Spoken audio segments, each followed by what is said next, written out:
Thân chào cả nhà, không nên xem chùa đâu đó. Nhớ đăng ký, like, comment để ủng hộ tin nha. Đừng tin người lạ, bởi vì tham ăn mà sẽ giả làm bất cứ ai. Tôi ngủ ngon vào buổi sáng. Một tiếng chuông báo động đã đánh thức tôi dậy. Vừa lấy điện thoại, đột nhiên sợ hãi. Nhóm chủ sở hữu cộng đồng bật lên tin nhắn. Sương mù tan sau 7 ngày. Trong thời gian này phải tuân thủ các quy tắc sau. Mong chờ ngày nắng tiếp theo. 1. Vật lý độc. Trong thời gian này xin đừng tiếp xúc với sương mù. 2. Cho dù có bao nhiêu thức ăn trong tủ lạnh cũng chỉ đủ ăn ngày mồng 1 tháng 3. 3. Nhà thì an toàn nhưng chỉ có thể ở nhà một mình. Nếu trong nhà có 2 người trở lên, tổn thất tập thể. 4. Nếu hết thức ăn, bạn có thể xuống cầu thang để bổ sung thức ăn. Đừng tin ai. Hãy tự bảo vệ mình. Nếu có ai gõ cửa, xin đừng mở cửa. 6. Cộng đồng không có nhân viên phục vụ. Nếu ai đó tự xưng là nhân viên phục vụ, chắc là giả mạo. 7. Không bao giờ ra ngoài trong thời gian sương mù. Tôi thuận tay nhẹ nhàng dụi mắt. Cảm giác đầu tiên là có người đùa giỡn. Người không muốn tin nhất lại là ông chủ bất động sản. Tôi chưa kịp hỏi, đột nhiên anh ấy gửi một bức ảnh khác. Trong nhóm lập tức nổ nổi. Một người phụ nữ sắc mặt trắng bệch nằm trên mặt đất.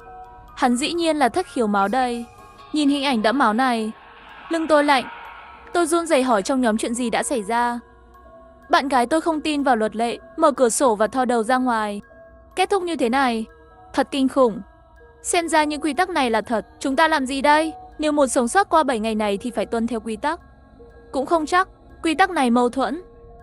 Ngay khi tin nhắn của tôi được gửi đi, cả nhóm rơi vào im lặng như giặt quần áo. Đầu óc tôi rối bời, không thể tìm ra manh mối. Ngoài cửa có tiếng gõ cửa. Tôi là chị Lý Tông Bình.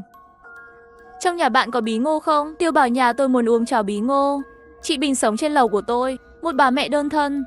Cô ấy thường chăm sóc tôi rất tốt. Có thể nghĩ đến quy tắc thứ 5. Đừng tin ai cả, hãy tự bảo vệ mình. Nếu có ai gõ cửa, xin đừng mở cửa. Trái tim tôi đang ở trong cổ họng, trên miệng không dám phát ra âm thanh. Nghĩ lại chuyện cô gái kia vừa rồi, không dám mở cửa. Bình tĩnh sợ hãi. Chị Bình sợ hãi liên tục hét lên mấy tiếng. Thấy không ai trả lời thì bỏ đi. Tôi cảm thấy tội lỗi như mắt mèo. Trong hành lang không có ai. Tôi đang cố thở phào nhẹ nhõm. Đột nhiên một con mắt đỏ tươi nhìn tôi. Tôi gần như hét lên. Trái tim đập thình thịch. Hóa ra là chị Bình. Tôi biết em ở nhà.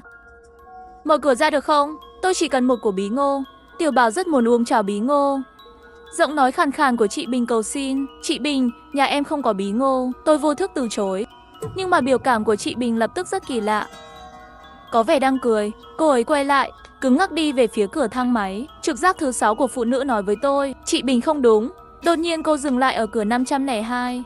Trong miệng lặp lại những lời vừa rồi và đập mạnh vào cửa. 502 chậm trễ không trả lời. Chị Bình trở nên cực kỳ cáu kỉnh, dùng đầu đập vào cửa. Thân thể hắn cứng như một khúc gỗ, dường như không cảm thấy đau đớn. Ai vậy? Sáng sớm có bệnh không?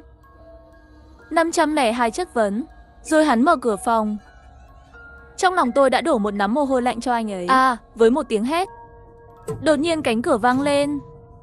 Tay tôi bịt tai, sợ hãi liên tục lùi lại. Mở cửa nhanh lên. Cho tôi một quả bí ngô. Mặt tôi trắng như tờ giấy. Chị Bình, nhà em thật sự không có bí ngô. Tiểu Bảo vẫn đang đợi chị ở nhà. Về nhà đi. Khi nghe thấy tiếng trẻ con, đôi mắt hỗn độn của chị Bình có một tia sáng. Em bé vẫn đang đợi tôi ở nhà. Hắn xoay người một cách máy móc, cứng ngắc đi về nhà. Đột nhiên chị Bình ngã thẳng xuống đất, không còn hơi thở. Nếu nói 502 là vì tùy tiện mở cửa cho người lạ, còn chị Bình thì sao? Có phải vì cô ta đi ra ngoài không? Tôi nghĩ về nó và nó thật đáng sợ, thật kinh khủng. Nước mắt không ngừng chảy xuống. Khó khăn lắm mới chịu được đến trưa, nhưng không có chút thèm ăn nào. Để duy trì sức mạnh, tôi quyết định nấu chút cháo, có thể mở tủ lạnh. Tôi sửng sốt. Sao rau của vừa mua tối qua đều héo hết rồi? Trái cây cũng có nhiều đốm. Tôi run rẩy chụp ảnh, gửi đến nhóm chủ sở hữu. Ngay lập tức, rất nhiều người trả lời tôi, nhà tôi cũng vậy. Tất cả đều bị hỏng. Thịt đông lạnh của nhà tôi cũng bốc mùi. Các người đã thấy nấm, gạo có đốm dài không? Tôi đang sửa tin nhắn. Đột nhiên nhóm chủ mở chế độ cấm ngôn. Lão Vương lại gửi một tin nhắn nữa. Các chủ sở hữu thân mến, cập nhật quy tắc, trong nhà không được giấu xác, nếu không sẽ dẫn đến tham ăn mà chết. Ngay sau đó ngoài cửa sổ nghe thấy tiếng nổ lớn, như tiếng vật nặng rơi xuống đất. Tôi kéo rèm cửa ra. Sương mù. Dưới lầu tiểu khu phát hiện thi thể nằm ngang. Tôi cảm thấy rùng mình. Quả nhiên ở trước sinh tử người đều là ích kỷ. Tôi nên vui mừng vì tôi là một con chó độc thân. Trong nhà chỉ có mình tôi, nếu không nằm dưới lầu là tôi. Lúc này ngoài cửa lại có tiếng gõ cửa. Tôi là tài sản. Chủ nhân tầng dưới phản ánh nhà bạn bị rò rỉ nước. Tôi nhớ quy tắc thứ 8. Cộng đồng không có nhân viên. Nếu ai đó tự xưng là nhân viên, phải là giả mạo. Nhấc điện thoại lên nhìn vào nhóm chủ sở hữu. Vừa rồi có người tự xưng là tài sản đến gõ cửa nhà tôi. Nhà chúng tôi cũng vậy, đừng mở cửa. Lúc này mở cửa chắc chắn sẽ mở. Đột nhiên có tiếng hét bên ngoài. Sau đó là tiếng gặm nhấm không liên tục. Tim đập thình thịch. Thật là ngu ngốc. Sống sót qua ngày đầu tiên. Sáng sớm ngày hôm sau, điều đầu tiên tôi làm khi thức dậy là kiểm tra tủ lạnh. Chắc chắn rồi, thức ăn đều thối rữa, có mùi hôi thối nồng nặc. Khi tôi không biết phải làm gì, cánh cửa lại vang lên. Tôi run lên vì sợ hãi, nhưng gõ 2 lần thì không có động tĩnh gì. Ngay lúc này, nhóm chủ sở hữu lại bật lên tin nhắn. Chủ sở hữu thân mến, quy tắc đã được cập nhật rồi. Có quần áo bảo hộ ở cửa, mặt nạ phòng độc, thời gian sử dụng 1 giờ. Hãy chắc chắn về nhà trong thời gian quy định, nếu không hậu quả sẽ tự chịu. Tôi nín thở nhìn vào mắt mèo. Quả nhiên có thứ gì đó ở cửa. Tôi cẩn thận mở một khe nhỏ, nhanh chóng đưa tay đưa họ vào.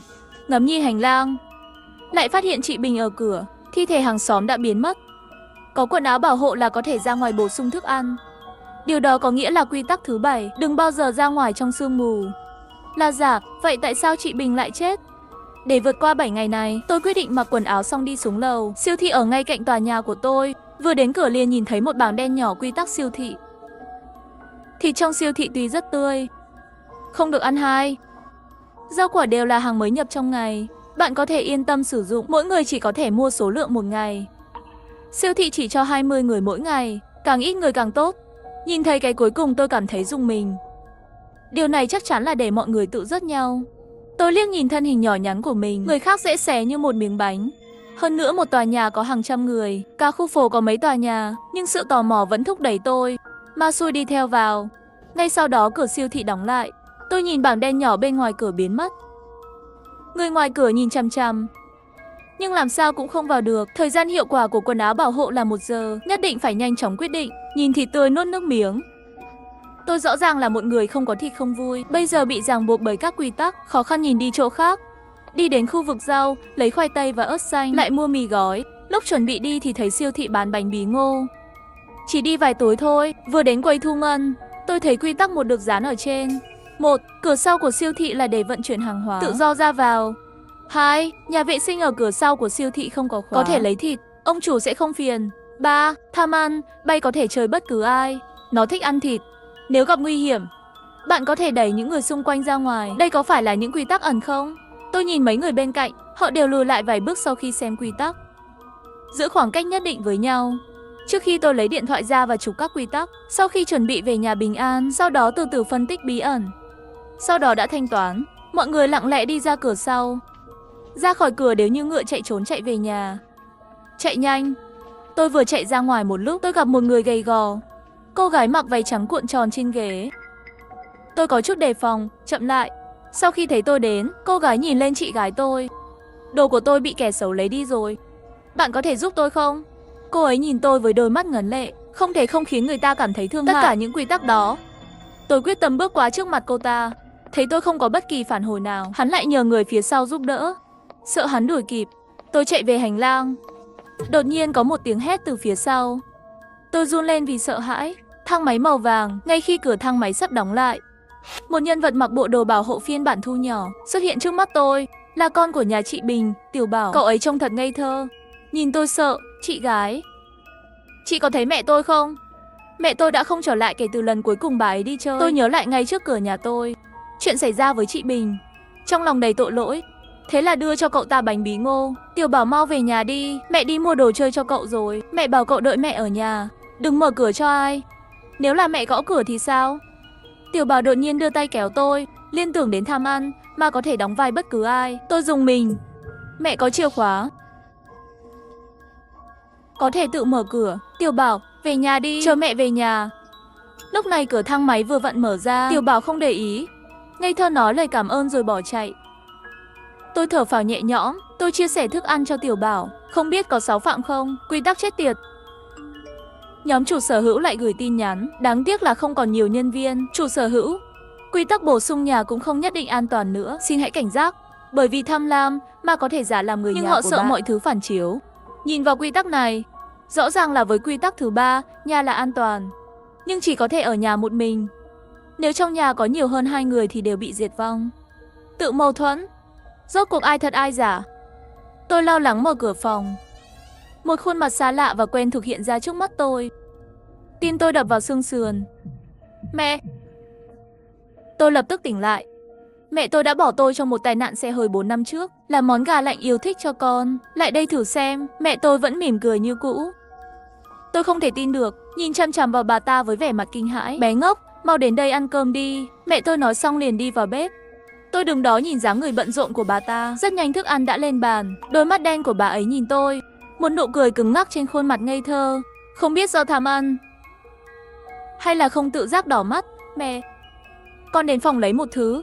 Tôi quay lại phòng ngủ, khóa cửa lại, nhớ lại từng chút một của quá khứ. Nước mắt không ngừng chảy. Đột nhiên cánh cửa bị đẩy mạnh. Mẹ tôi đứng ở cửa nhìn chằm chằm vào tôi. Con cái ngoan, mau đến nếm thử đi. Cửa bị khóa. Làm thế nào bà ta mở nó? Nói xong liền đi về phía tôi. Tôi không chậm trễ cầm lấy gương chiếu về phía hắn. Hắn phát ra một tiếng hét kỳ lạ. Tôi chạy ra khỏi cửa, đóng cửa lại và ngồi xuống đất. Tôi đã gửi kinh nghiệm vừa rồi cho nhóm. Sáng sớm ngày hôm sau, họ lại gửi đến quần áo bảo hộ và mặt nạ. Tôi mang theo chiếc gương nhỏ không ngừng nghỉ đi siêu thị, mua hàng một ngày, thực phẩm. Thỉnh thoảng tiếng hét bên ngoài cửa sổ khiến tôi lo lắng, sợ tự mình dẫm phải sấm sét. Mỗi ngày đều nhìn quy tắc mấy lần đen trúng thuộc lòng. Bây giờ hãy nghĩ về nó. Tôi chia sẻ thức ăn cho Tiểu Bảo, không xáo phạm quy tắc. Những ngày sau đó, tôi đi siêu thị, sẽ mang cho Tiểu Bảo một ít đồ ăn mà nó thích, đặt ở cửa. Gõ cửa 3 lần rồi bỏ đi. Cuối cùng tôi đã vượt qua được ngày thứ 7. Nhóm chủ sở hữu cũng dỡ bỏ lệnh cầm nhóm, nhưng vẫn không ai nói, bởi vì hầu hết mọi người đều chết theo những quy tắc này. Chiều nay, khi tôi mua xong đồ và sẵn sàng thanh toán, đột nhiên có một tiếng hét từ phía sau. Tôi bị người ta đẩy ngã xuống đất, hoàn toàn không kịp phản ứng. Chiếc gương nhỏ trong túi cũng bị đè nát. Đứng dậy từ từ, tôi thấy một người đàn ông đang nhìn chằm chằm vào tôi, trong tay còn cầm một túi thịt. Điều này làm tôi nhớ đến quy tắc thứ 3 của siêu thị, ma có thể đóng vai bất cứ ai. Nó thích ăn thịt. Nếu gặp nguy hiểm, bạn có thể đẩy những người xung quanh ra ngoài. Hắn tham ăn, giả vờ. Tôi tức giận nhìn người đẩy tôi. Hắn tội lỗi bỏ chạy, mà bên kia tham ăn từ từ đi về phía tôi. Đột nhiên một tay nắm lấy tôi, làm chị gái sợ hãi. Đi với tôi là Tiểu Bảo. Sau đó cậu ta dẫn tôi đến nhà vệ sinh siêu thị. Bên ngoài cửa, điên cuồng đập cửa. Họ không vào được. Chị đừng lo lắng. Tôi ngạc nhiên nhìn Tiểu Bảo. Sao cậu biết? Tiểu Bảo chỉ sau khi rời mắt cửa, một quy tắc mới xuất hiện. Tiểu Bảo, làm sao cậu biết? Bởi vì tôi và mẹ đã chơi rất nhiều trò chơi này. Ngay sau đó tôi lấy điện thoại ra chụp ảnh quy tắc, gửi đến nhóm chủ sở hữu. Tôi đã tìm ra cách cứu chúng ta.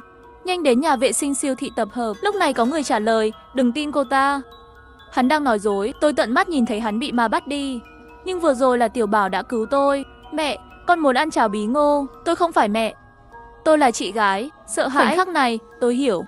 Tiểu Bảo nói đã chơi game với mẹ mấy lần. Điều này có nghĩa là cậu ta ở lần trước là người sống sót của trò chơi. Bây giờ chỉ còn tôi và Tiểu Bảo. Tôi sẽ là bất hạnh tiếp theo. Đây là một vòng lặp vô hạn. Để thoát ra còn sống, tôi và Tiểu Bảo chỉ có thể sống một mình, và cậu ta chỉ là tham ăn.